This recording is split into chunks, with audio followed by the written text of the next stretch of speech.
MRNA किधर था? Nucleus में था, वो साइटोप्लाज्म के बाहर आ गया।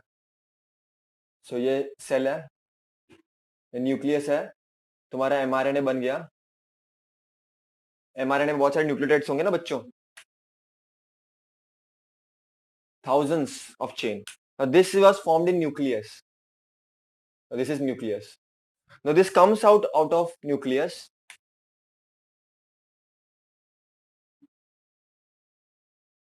न्यूक्लियस के बाहर आएगा ये इन द साइटोप्लाज्म। ये न्यूक्लियोटाइड्स है बच्चों, ये सब ये जो मैंने बताया ना रेड से, वो न्यूक्लियोटाइड्स है, AUG जो भी कुछ है। सो ये बाहर आ जाएंगे। MRNA comes out into cytoplasm, क्योंकि साइटोप्लाज्म में उनको आगे का मटेरियल मिलेगा, माल मसाला जो उनको चाहिए for the formation of protein. Final step तो प्रोटीन फॉर्मेशन ही है बच्चों, ठीक है। So first this concept should be very clear. Secondly बच्चों, हम एमआरएनए को देखते हैं, एक बार निहारते और ताड़ते हैं उसको। एमआरएनए ऐसा क्या है उसमें, और ऐसे कौन सी चीजें जो अपने को पता होनी चाहिए एकदम सिस्टमेटिक तरीके से। तो मैं एमआरएनए को देखता हूं बच्चों। तो यहाँ पर बच्चों बहुत सारे तुमको मिलेंगे न्यूक्लियोटाइड्स, तुमको यहाँ पर बहुत सारे न्यूक्लियोटाइड्स मिलेंगे। चलो, so let me right now. तो टी नहीं होता है, so this is mRNA, AUG मैंने लिख दिया पहले। फिर मैं कुछ भी लिख सकता हूँ, C लिख सकता हूँ, वापस G लिख सकता हूँ, मैं U लिख सकता हूँ, मैं A लिख सकता हूँ, मैं T नहीं लिख सकता। वो भी याद रखना, क्या नहीं लिख सकते वो भी याद रखना, क्योंकि एमआरएनए है। यहाँ पर थायमीन नहीं होता, यहाँ पर C है, वापस G है, वापस फिर तुम्हारा जो है U है, फिर A है, C है, G है ना। You can have like multiple things going on. बच्चों one definition is very important. मैंने क्या बोला पहले? तो आरएनए, तुम्हारा जो एमआरएनए था वो न्यूक्लियस में बना, वो न्यूक्लियस से बाहर आ गया, ठीक है बच्चों। जब वो बाहर आया तो उसका मैसेज था ऑलरेडी, ठीक है, जिससे अमीनो एसिड बनने वाला है। मैंने तुमको क्या बोला? डीएनए से बनता है एमआरएनए, और ये एमआरएनए से बनेगा चेन ऑफ अमीनो एसिड्स, जिसको हम प्यार से बोलते हैं proteins.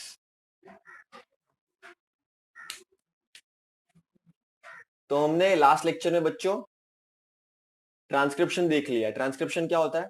The process of mRNA synthesis from DNA, इसका ट्रांसक्रिप्शन। और ये होता किधर है? न्यूक्लियस में होता है। फिर जो ये बंदा साइटोप्लाज्म में आ जाता है, और इसका मकसद क्या है? प्रोटीन बनाना। प्रोटीन बनाना मतलब क्या? Chain of amino acids banana. Amino acid के चेन को ही बोलते हैं बच्चों protein. Amino acid 1, amino acid 2, ऐसे चेन बनेगी, उसी को हम बच्चों प्यार से प्रोटीन्स बोलते हैं, याद रखना। और ये प्रोसेस को हम ट्रांसलेशन बोलते हैं।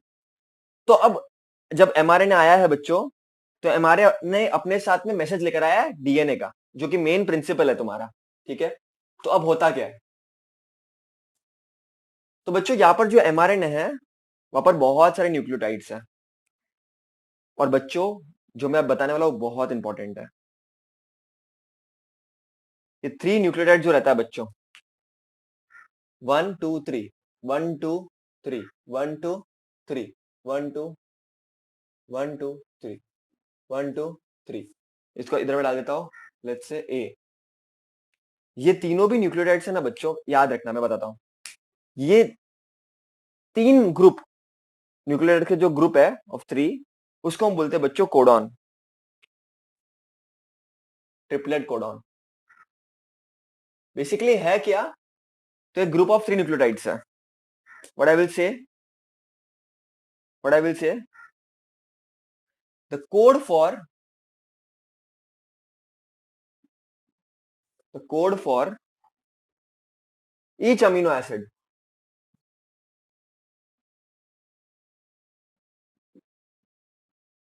consists of 3 nucleotides। ये 3 न्यूक्लियोटाइड्स का group, and this is called as triplet codon, known as triplet codon. मतलब ये कोड है बच्चों, जैसे व्हाट्सएप पे कैसे कोड भेजते हो तुम, जब गेम खेलते हो तो कोड भेजते हो, वैसे डीएनए ने एक कोड भेजा है एमआरएनए को कि बाबा तू आगे ट्रांसफर कर देना। तो इसको अब हम बोलेंगे बच्चों ट्रिपलेट कोडॉन। ये डेफिनेशन तुमको एकदम क्लियर हो जानी चाहिए पहले तो। अब होता क्या है? अब आएगा बच्चों खेल में एक्चुअल में मजा।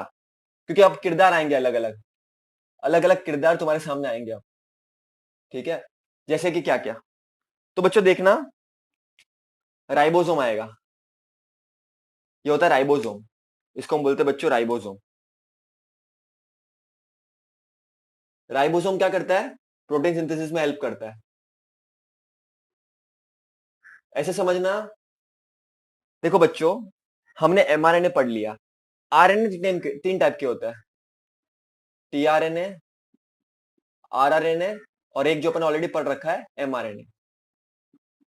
बच्चों टीआरएनए के पास दो चीजें होती है, एक तो अमीनो एसिड होता है और दूसरा होता है anticodon. And this is very important. tRNA consists of amino acid and anticodon. Now this is so important. This is the most important thing बच्चों, let me tell you. इसके बिना कुछ नहीं होने वाला।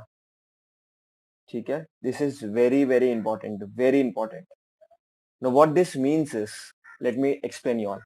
बच्चों तुम्हारा tRNA कुछ इस तरह से दिखेगा, मैं रफली बना रहा हूं, तुम हायर स्टैंडर्ड डिटेल में पढ़ोगे।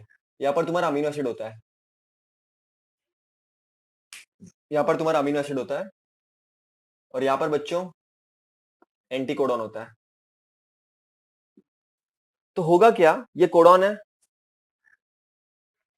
समझो ये मैंने इधर बना दिया, ये राइबोसोम है, और समझ आना राइबोसोम और टीआरएनए की प्यार मोहब्बत में है दोनों भी। तो जिधर भी राइबोसोम अटैच होगा वहां पर टीआरएनए आ जाएगा। तो ऐसे टीआरएनए आ गया,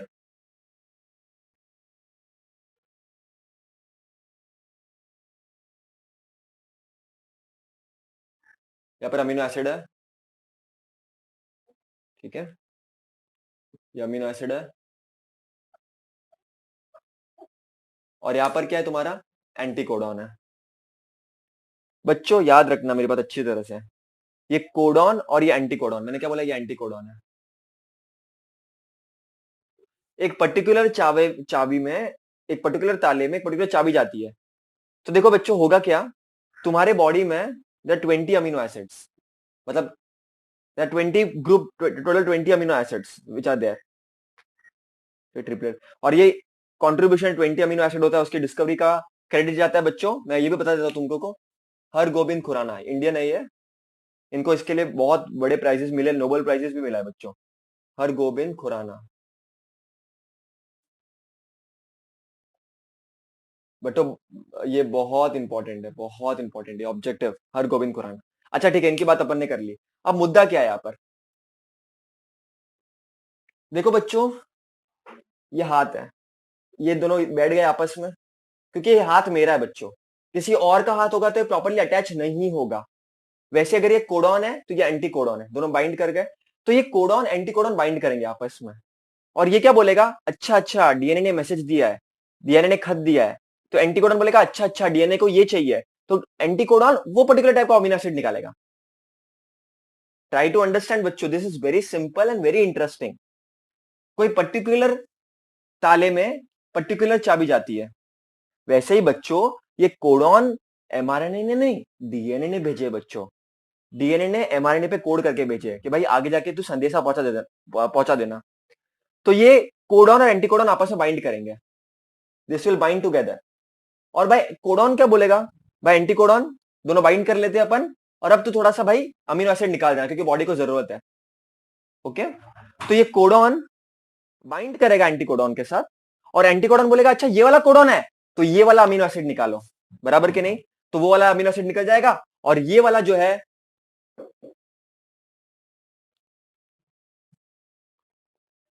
सब निकल जाएंगे। फिर ये राइबोसोम बच्चों आगे जाएगा, फिर यहां पर वापस टीआरएनए आएगा,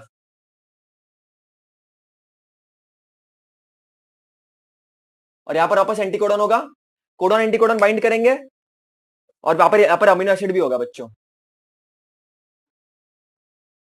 ठीक है, कोडॉन एंटीकोडॉन बाइंड करेंगे, और फिर दोनों निकल जाएंगे बच्चों। ठीक है, कोडॉन एंटीकोडॉन बाइंड करेंगे, और बच्चों एंटीकोडॉन बोलेगा ये वाला अमीनो एसिड निकालो, तो वो वाला अमीनो एसिड निकल जाएगा और फिर टीआरएनए वापस निकल जाएगा, चला जाएगा, ठीक है। और ये वाले अमीनो एसिड एक दूसरे के साथ बाइंड कर देंगे, फिर राइबोसोम आगे जाएगा और वापस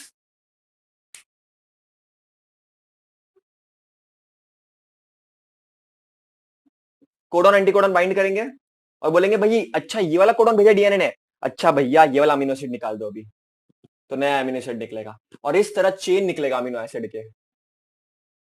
और ये सब चेन एक दूसरे से बाइंड है और ये जो बॉन्ड है बीच में that is peptide bond with the help of rRNA, with the help of rRNA we get this peptide bond.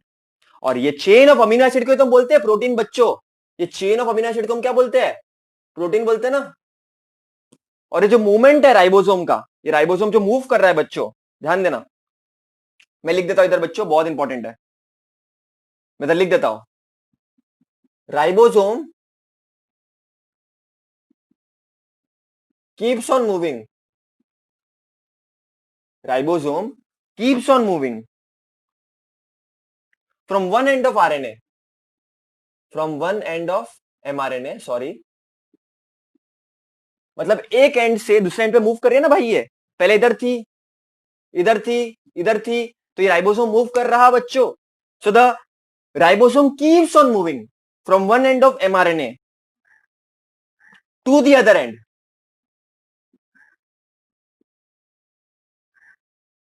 Bye the distance of, by the distance of, कितने से मूव कर रही है ये 3 दिन के गैप में मूव कर रही है ना, bye the distance of, by the distance of 3 दिन के गैप पे मूव कर रही है। और ये एक को क्या बोलते हैं, ट्रिपलेट कोडॉन बोलते हैं, ये भी ट्रिपलेट कोडॉन है, ये भी ट्रिपलेट कोडॉन है, ये भी ट्रिपलेट कोडॉन है। So ribosome keeps on moving, it moves, हिलता रहता है, इट शिफ्ट्स। तो राइबोसोम कीप्स ऑन मूविंग, क्यों मूव कर रहा है, क्योंकि इधर से भी अमीनो एसिड चाहिए, इधर से भी चाहिए, इधर से भी, आगे से भी चाहिए रहेगा, हर बाजू से चाहिए ना, तो ये राइबोसोम मूव करता जाएगा बच्चों, करता जाएगा, टीआरएनए आता जाएगा, राइबोसोम आता जाएगा, और जैसे अमीनो एसिड बनेगा तो टीआरएनए डिसॉल्व, राइबोसोम आगे चलता जाएगा, कोडॉन एंटी कोडॉन बाइंड करेंगे और कोडॉन एंटी कोडॉन को मैसेज देगा कि भैया तुम्हारा एक वो अमीनो एसिड निकाल दो, बॉडी को जरूरत है, बॉडी को जरूरत है, बॉडी को जरूरत है। तो ये राइबोसोम बेचारा पूरा मूव करता रहेगा bye the distance of one triplet codon, bye the distance of one triplet codon.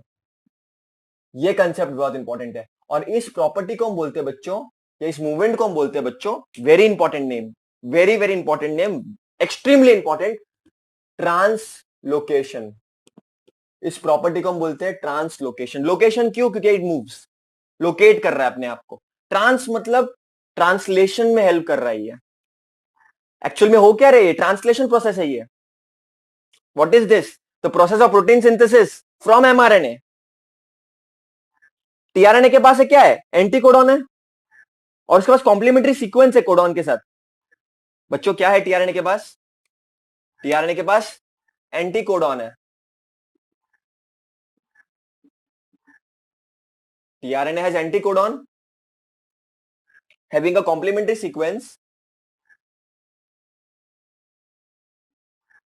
have a complementary sequence, have a complementary sequence to the codon on mRNA। जैसे फॉर एग्जांपल इसके पास AUG है, तो anticodon के पास क्या होगा, ए का complementary क्या होता है, तो वो सोचने का, यू होगा, यू का ए होगा, जी का सी होगा, और तो ये वाला पर्टिकुलर कोडॉन एक पर्टिकुलर अमीनो एसिड देगा, ये वाला पर्टिकुलर कॉम्प्लीमेंट्री सीक्वेंस कुछ और अमीनो एसिड देगा, तो ये दूसरे एक दूसरे के बाइंड करता है। एंड इन दिस वे बच्चों protein synthesis takes place. Mutation, very interesting, very simple, very easy.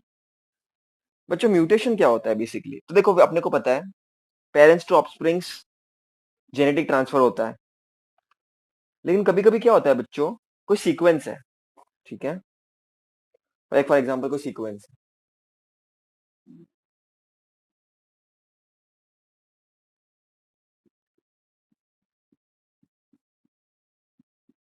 कोई मेन सीक्वेंस है तुम्हारी, ठीक है, सीक्वेंस है, लेट्स से ये टी है, ए ए सी जी सी, बुक के हिसाब से बता देता हूँ,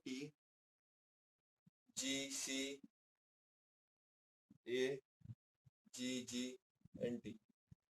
कभी कभी क्या होता है, कोई particular nucleotide, like for example ये वाला पार्ट,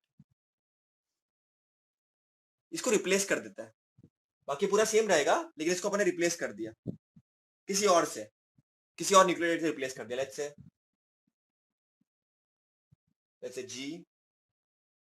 GAT। तो एक्चुअल में क्या था, इधर ये था, इसको इससे रिप्लेस कर दिया। ओरिजिनल ये था, ये रिप्लेस्ड है।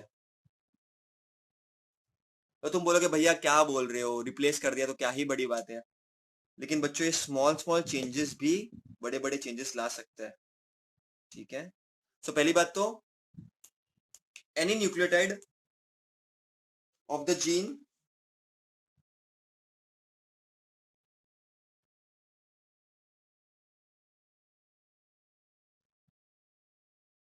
Any nucleotide of a gene, ये पर्टिकुलर जीन सेट है, फॉर एग्जांपल आइस कलर के लिए रिस्पॉन्सिबल है, या फॉर एग्जांपल तुम्हारा आरबीसीज बनाने के लिए रिस्पॉन्सिबल है।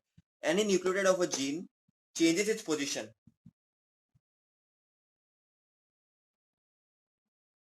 ये अपना पोजीशन को चेंज कर रहा है, ये कुछ था अपने आप को चेंज कर रहा है, changes its position, that causes a minor change, that causes a minor change in the gene. Body का क्या चेंज होगा वो तो देखते हैं अपन, माइनर चेंज जीन में कौन कॉज कर रहा है, ये मैं ऐसे थॉट करता हूँ, causes a minor change which is mutation. तो ये इसको हम डिफाइन करेंगे म्यूटेशन। बच्चों ये कितनी छोटी सी बात है ना, 3 न्यूक्लियोटाइड को चेंज कर दिया, न्यूक्लियोटाइड को चेंज कर दिया, तो तुम बोलोगे क्या ही बड़ी बात है बच्चों। लेकिन बच्चों कभी कभी ठीक है, लेकिन कभी कभी this mutation can be very dangerous. For example तुम्हारा आरबीसी कुछ ऐसा होता है, बिकॉज ऑफ म्यूटेशन वो ऐसा बन जाता है कभी कभी, इसको बोलते हैं शिकल शेप्ड। इसमें क्या होता है, ऑक्सीजन प्रॉपरली आ जाता है, बाइंड कर लेता है और बॉडी में ट्रेवल करता है और अपने को एनर्जी मिलती है, लेकिन यहाँ पर ऑक्सीजन प्रॉपरली बाइंड नहीं करता। तो सिकल सेल एनीमिया जिसको होता है बच्चों, उनको उनको एनर्जी कभी भी ड्रेन हो जाती है, हार्ट अटैक या कोई भी चीज से कभी भी मर सकता है। अगर उनको सीवियर है तो, माइनर है तो ठीक है, सीवियर है तो it is very dangerous. Like वो खुल के हंस भी नहीं सकते, खुल के भाग भी नहीं सकते, अगर एकदम सीवियर है तो, ठीक है। Now there are things for it, folic acid tablet and all this things are there, but yeah it's a problem because of mutation, ठीक है बच्चों। वन ऑफ माई फ्रेंड है sickle cell anaemia and very very bad, ठीक है। So it's very dangerous sickle cell anaemia, it is example for mutation only, ठीक है। Sickle cell anaemia, anaemia में मतलब ऑक्सीजन की कमी हो जानी। सिकल शेप मतलब क्या, तुम्हारा जो आरबीसी है वो सिकल शेप का बन चुका है, सिकल रहता है ना बच्चों वैसा, है ना। ये सडन होता है, तुम्हारी मम्मी को नहीं होगा, पापा को नहीं, तुमको हो जाएगा वैसा। It's a very sudden thing, very unfortunate thing जिनको भी होता है, बट या। लेकिन एक रिसर्च तुम लोग करना, जिनको सिकल सेल एनीमिया होता है उनको मलेरिया के चांसेस कम होते हैं, इस पर रिसर्च करना, ऐसा क्यों, या ऐसा सच में है या नहीं है, ठीक है। That's a topic of research, but that is mutation, minor change in the gene, it is mutation. So this is what mutation looks like. Now what we can do here, or what people try to do, like they edit the sequence, like पहले से वो map कर लेते हैं, उनको पता है भाई इतना इतना पार्ट खराब है, फॉर एग्जाम्पल। हाँ, तो can we edit it, can we edit this particular part, and if we can edit it we can save ourselves from these deadly disorders, thalassemia करके बीमारी है, blood disorders and many many disorders, lot of genetic engineer disorders can be cured. मतलब तुमको अच्छे बचपन में बच्चा तुम्हारा इस पर्टिकुलर टाइप का दिखे, लंबा हो, गोरा हो, तो you what that is what can, that is also possible with the help of genetic engineering, ठीक है। I am not even joking. So that is all the things which are there.